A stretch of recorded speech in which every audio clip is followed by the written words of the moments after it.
আসসালামু আলাইকুম ওয়া রাহমাতুল্লাহি ওয়া বারাকাতুহু। আলহামদুলিল্লাহি রাব্বিল আলামিন ওয়াসসালাতু ওয়াসসালামু আলা রাসূলিহিল কারীম ওয়া আলা আলিহি ওয়া আসহাবিহি আজমাইন ওয়া বা'দ। প্রিয় মুসলিম ভাইয়েরা, আজকের ভিডিওটিতে আমি আপনাদের খেদমতে যে বিষয়টি নিয়ে আলোচনা করতে চাই সেই বিষয়টি হলো আখিরি জামানার উম্মতের সর্বশ্রেষ্ঠ একটি বিষয়ের আলোচনা, যেটি হলো ইমাম মাহদী আলাইহিস সালাতু ওয়াস সালামের আত্মপ্রকাশ।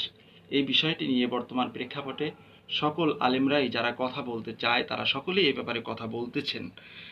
তো এই যখন ইমাম মাহদী আলাইহিস সালাতু ওয়াস সালাম আত্মপ্রকাশ করবেন, তার আগে তারপরে একটি ব্যাপার হবে দাজ্জালের ব্যাপার।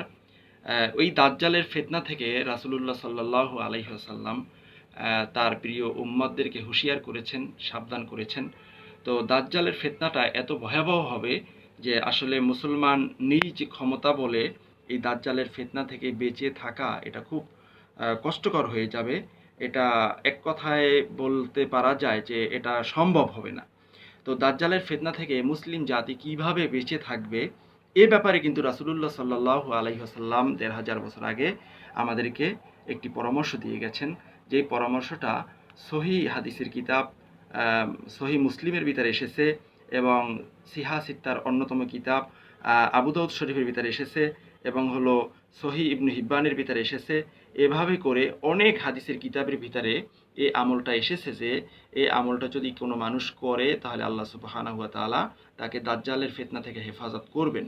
যেই হাদিসখানা বর্ণনা করেছেন বিশিষ্ট সাহাবী সাইয়েদানা হযরত আবু দারদা রাদিয়াল্লাহু তাআলা আনহু। আন আবি দারদাই রাদিয়াল্লাহু তাআলা আনহু আনিন নবী সাল্লাল্লাহু আলাইহি ওয়াসাল্লাম ক্বালা মান হাফিজা আশারা আয়াতিম মিন আউয়ালি সূরাতিল কাহফে উসিমা মিনাদ দাজ্জাল। রাসূলুল্লাহ সাল্লাল্লাহু আলাইহি ওয়াসাল্লাম ইরশাদ করেছেন, মান হাফিজা আশারা আয়াতিম মিন আউয়ালি সূরাতিল কাহফে, যেই আমার উম্মত আল্লাহ সুবহানাহু ওয়া তাআলার যেই বান্দা সূরাতুল কাহফের প্রথম 10 আয়াত মুখস্থ করবেন, উসিমা মিনাদ দাজ্জাল, আল্লাহ সুবহানাহু ওয়া তাআলা তাকে দাজ্জালের ফিতনা থেকে হেফাজত করবেন।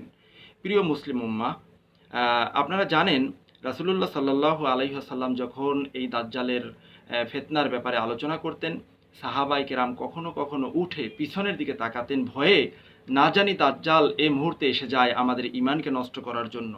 তো দাজ্জালের ফিতনাটা এত ভয়াবহ হবে যে রাসূলুল্লাহ সাল্লাল্লাহু আলাইহি ওয়াসাল্লাম নিজেও দোয়া করতেন, সাহাবায়ে কেরামদেরকে শিক্ষা দিতেন যে আল্লাহুম্মা ইন্নী আউযু বিকা মিন মাসিহিদ দাজ্জাল, আমি আল্লাহ সুবহানাহু ওয়া তাআলার কাছে দাজ্জালের ফিতনা থেকে পানাহ চাই।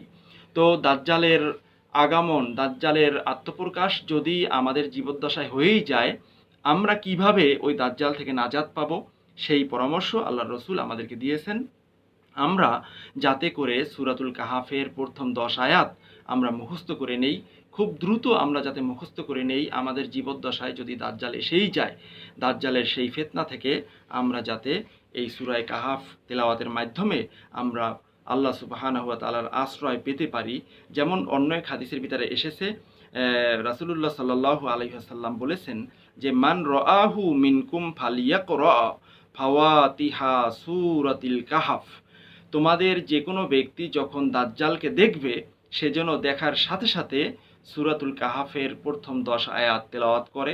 এর মানে হলো যখনই দাজ্জালকে কোনো মুসলিম জাতি, কোনো মুসলমান ব্যক্তি দেখবে, দেখার পরে যদি এই সূরা কাহফের প্রথম 10 আয়াত তেলাওয়াত করে, আল্লাহ সুবহানাহু ওয়া তাআলা তাকে নিজ দায়িত্বে দাজ্জালের ফিতনা থেকে হেফাজত করবেন।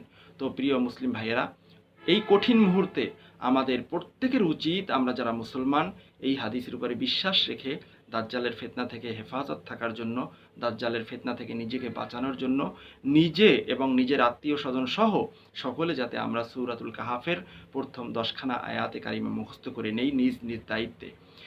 প্রিয় মুসলিম ভাইয়েরা, সূরা কাহফের প্রথম 10 আয়াতের ব্যাপারে যেমনিভাবে এসেছে ঠিক তদ্রূপ শেষ আয়াতের ব্যাপারেও এসেছে। তো আমরা যারা পারবো প্রথম 10 আয়াতও মুখস্থ করব, শেষ 10 আয়াতও মুখস্থ করব। আর যারা পারবো না, বিশেষ করে আমরা প্রথম 10 আয়াত আমরা মুখস্থ করে নিব, তাহলে আল্লাহ সুবহানাহু ওয়া তাআলা আমাদেরকে দাজ্জালের ফিতনা থেকে হেফাজত করবেন আশা করা যায়। তাহলে আল্লাহ সুবহানাহু ওয়া তাআলা আমাদের সকলকে তৌফিক দান করুন। যে আমাদের জীবদ্দশায় যদি আমরা দাজ্জালের সাক্ষাৎ আমরা পেয়েই যাই, আমরা যাতে আল্লাহ সুবহানাহু ওয়া তাআলার আশ্রয়ে আমরা থাকতে পারি। আল্লাহ সুবহানাহু ওয়া তাআলা আমাদের সকলকে কবুল করুন। আমিন। সুবহানাকা আল্লাহুম্মা ওয়া বিহামদিকা আশহাদু আল্লা ইলাহা ইল্লা আনতা আস্তাগফিরুকা ওয়া আতুবু ইলাইক। আসসালামু আলাইকুম ওয়া রাহমাতুল্লাহি ওয়া বারাকাতুহু।